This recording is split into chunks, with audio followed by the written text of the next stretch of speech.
타이어 제일 싼 곳 타이어 플러스. 미국 헌터사 최신 장비와 유럽풍 고급 인테리어 완비. 영화관과 어린이를 위한 놀이터를 완비하여 고객님이 불편함이 없이 대기하실 수 있게 마련되어 있으며 당일 장착은 대구 본점만 가능합니다. 대한민국 통신 판매 1호 업체로 25년의 연역을 지닌 업체이며 특히 고객 만족 대상업체이면서 여성이 좋아하는 회사로 선택된 회사입니다. 전국 최저가, 전국 무료 장착. 네이버에서 타이어 플러스 검색 후 자사, 쇼핑몰에서 타이어 사이즈로 검색 후 상품의 정보와 가격 정보를 보시고 주문서를 만들어주세요. 주문서 작성 시 전국 무료 장착점 클릭. 주문서 작성 후 결제. 특히 자사 쇼핑몰은 클릭 3번으로 주문서가 작성되어져 아주 쉽게 구성되어져 있습니다. 자사 쇼핑몰은 전국 600여 곳 연계 장착점 보유하고 있으며 특히 장착점은 다른 쇼핑몰에서 볼 수 없는 우수한 업체들을 선별하고 있습니다. 그리고 국내에서 유통되는 모든 제품들을 취급하고 있습니다. 어느 쇼핑몰에서 볼 수 없는 상품의 정보를 꼼꼼히 기재하였으며 상품은 스포츠 타이어와 상품의 품질 여부를 기준으로 라인업 되어 있습니다. 주문 후 대구 본점에서 택배 발송, 이일 후 장착점에서 장착, 상품의 배송 정보와 장착점 정보는 문자로 알려드리면 최저가로 장착하시면 됩니다. 상품 문의 및 배송 문의는 080-910-0909 감사합니다. 주식회사 타이어 플러스 1동. 상품 정보나 구매에 도움이 되었다면 구독, 좋아요 부탁합니다. 앞으로도 타이어 및 차량 정보 및 좋은 운전 습관에 대한 컨텐츠를 계속해서 올려드리겠습니다. 감사합니다.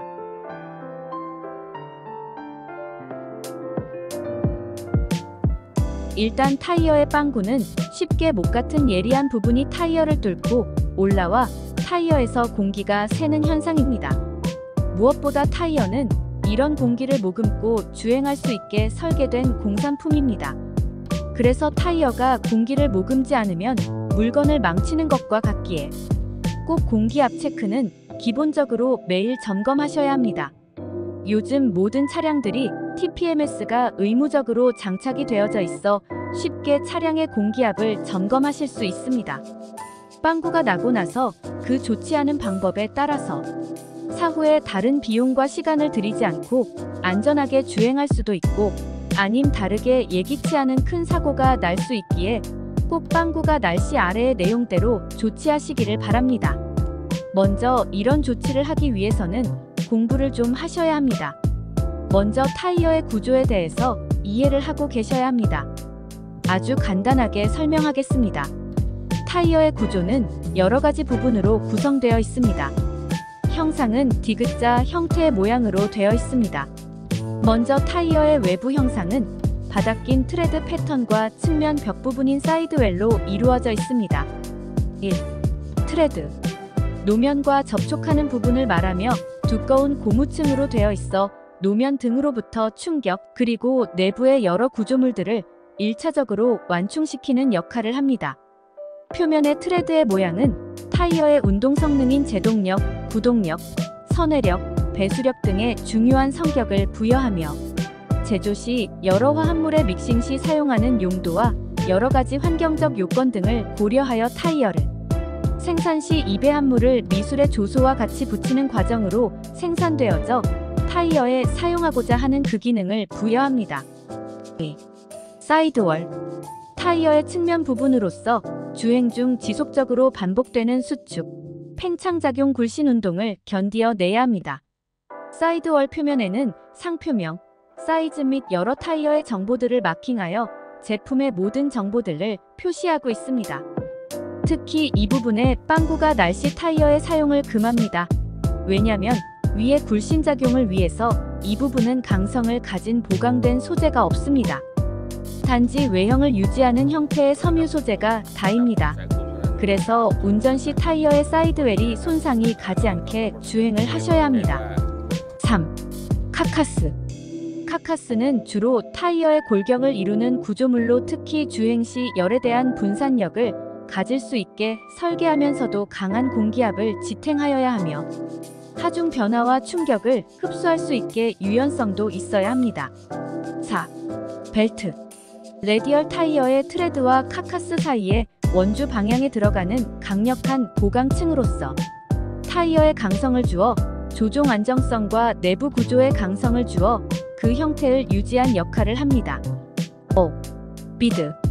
타이어와 휠의 결합 시 타이어의 안쪽의 공기가 바깥으로 못 새어나가게 밀폐시키는 역할을 합니다. 제조 시 휠과 잘 밀폐될 수 있게 여러 갈래 철사를 강선 형태로 만든 링의 고무를 배합하여 만들어집니다. 6. 이너 라이너. 타이어의 가장 안쪽으로 이 고무층은 공기가 안쪽에서 바깥쪽으로 공기가 새어져 나가지 않게 깔려져 있는 고무층입니다. 이렇게 다양한 부분으로 구성된 타이어는 안전하고 효율적인 주행을 위해 중요한 구조물입니다. 사람의 신체에 비유하면 트레드 부분은 피부, 카카스는 근육, 벨트 부분은 뼈와 같은 역할을 한다고 보시면 될 듯합니다. 마치 건물의 철근과 시멘트로 이루어지는 구조물로 이해하시면 좋을 듯합니다. 여기까지는 이해하셨지요? 일반적으로 타이어가 빵구 날씨 조치할 수 있는 방법이 여러 가지가 있습니다. 1. 지렁이. 이 소재는 섬유질로 된 부분에 끈끈한 고무액이 감싸는 형태입니다. 이 지렁이는 유연한 유연성은 있지만 지지하는 강성이 없습니다. 그래서 타이어가 가진 구조상 가장 강성을 가지고 있는 스틸이 내장된 바닥 부분에 찔려서 조치하는 응급조치 방법입니다. 장점은 조치가 간단합니다. 그냥 뜨개질하듯이 찌려면 되는 구조입니다. 구멍을 막는 개념입니다. 단점은 대충 3mm보다 작은 구멍의 조치가 가능하며 이후 끈끈한 고무액이 나중에 경화가 될 시 바람이 다시 셀 수 있습니다. 이런 현상은 타이어가 마모될 시 거의 일어나는 현상입니다. 거의 모든 카센터나 타이어 가게에서 조치가 가능한 작업입니다. 나사못. 이 방법은 구멍난 크기만큼 다른 못으로 그 구멍을 사늘가진 나사못으로 다시 메우는 방법입니다. 장점은 위의 지렁이보다 더 간단하게 조치가 가능합니다. 단점은 빵구난 구멍의 크기에 맞게 정확하게 조립이 되어야 합니다. 사실 작은 나사나 못으로 인한 빵구는 조치가 가능하겠지만 뚫고 들어가는 각도나 크기를 고려할 때는 판단하기가 좀 곤란한 부분이 있습니다. 요즘 새롭게 등장한 방법입니다. 개인적으로 저는 좀 3. 투피스 패치 작업. 이 방법은 구멍난 부분을 찾아서 타이어와 휠을 분해하여 빵구난 부분의 내부 타이어 전용 접착풀을 발라서 같은 가황성 소재인 소재를 더 붙이는 방법입니다. 이는 타이어의 트레이드 부분에 조치할 수 있는 방법입니다. 이때 예리한 못이나 물체가 뚫고 올라갈 시 구멍난 각도가 25도 이상일 시 타이어 내부는 패치로, 그리고 구멍난 공간은 원형의 시스템의 기둥으로 메우거나 그 빵구난 공간이 원형이 아닐 시 고무 전용 접착제로 메우는 작업입니다. 장점은 어느 위의 빵구 조치 시보다 월등히 근해 구성과 기밀성을 보장할 수 있습니다. 단점은 무엇보다 휠과 타이어를 분해해서 해야 하며, 그리고 부수적으로 원재료 가격이 위에 몇백 원짜리이지만 기본 단위가 만 단위이며, 그리고 공임이 별도로 부과되어 현저히 비쌉니다. 그리고 이런 패치 작업을 하는 곳이 드물어 꼭 할 수 있는 곳을 찾아서 가셔야 합니다. 4. 버섯 패치 작업. 이 방법은 구멍난 부분이 각도가 25도 이하이면서 빵구난 모양이 원형으로 8mm 이하인 경우 이 방법으로 조치할 수 있습니다. 보통 모든 경우가 이런 경우인 듯합니다.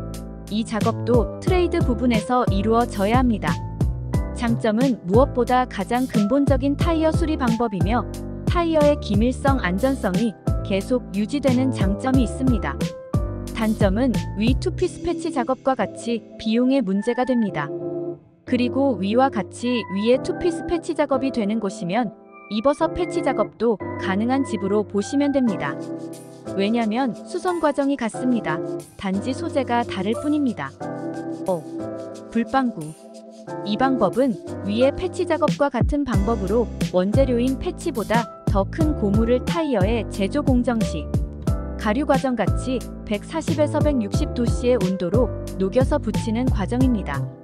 물론 이전에 타이어가 비싼 경우와 여러가지 과학적인 방법이 없을 시 이런 방법으로 하고 있었지만 지금은 위에 투피스 패치나 버섯 모양의 패치 등의 등장으로 거의 사라진 것이 사실입니다. 그리고 불방구가 이루어지는 경우는 트레이드 부분이 현저히 큰 손상이 있거나 타이어의 사이드월 부분을 수리, 그리고 같은 타이어를 다시 구매가 어려울 시 이루어지고 있지만 원칙적으로 사이드월 부분은 수리를 권장하지 않으며 특히 트레이드 부분일지라도 고속주행을 하는 차량일 경우 이 방법을 선택하지 않는 것을 추천합니다. 왜냐면 위에 고온에서 타이어에 한 번 더 열을 줄 시 타이어의 고유의 분자 구조가 바뀌게 되어 타이어의 급격한 성능 저하를 가져올 수 있습니다.